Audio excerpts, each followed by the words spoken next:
I'll credit to Lynn since I've let you know of this earlier, but if you guys have been here for a long time, a lot of you guys would definitely be similar with Mike Posner, the one who made the 2016 I Took a Pill in Ibiza. It was a major hit.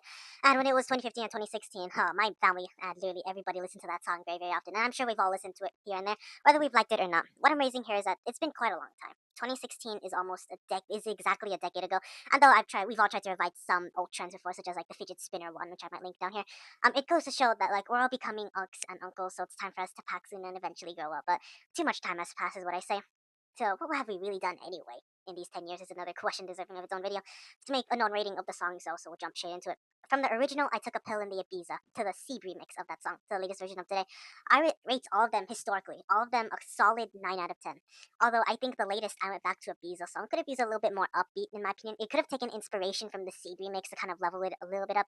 But the released one though, it should still suffice in my opinion. It serves it enough and I get a lot of the weight that's going on that's made with that song. But it still feels so mellow though. The original version was meant primarily for a simple, aesthetic-like feel, not a whole dance band type of thing, but the Seed remix turned it into a dance stage music song, which eventually gave it its primary hit, and the I Went Back to Ibiza version simply completes it. It's like a start, a middle climax, and then an end, almost like a conclusion to the story. Well, his story. It gave entertainment, yet I think that it described Mike Posner's story in such an interesting way, and what he went through now and then. It's kind of like a little reflection. When I experienced that tone change from all those three songs, from active to mellow to hopeful, it just gives it more amplification.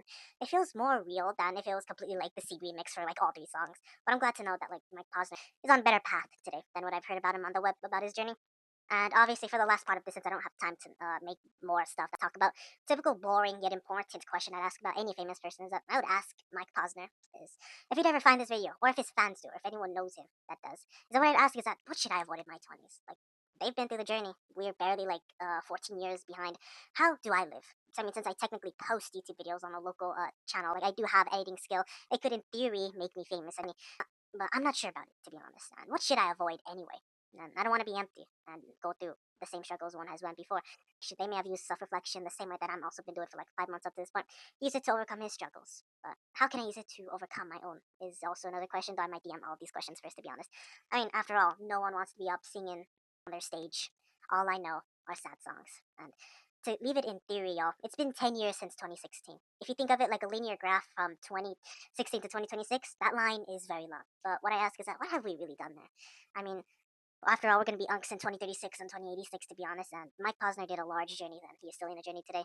And the thing is that for me and for other people who are like my age, how am I going to do my journey as the days pass? How do I like not go through the same struggles before he turned 30 and older is what I'm kind of curious about.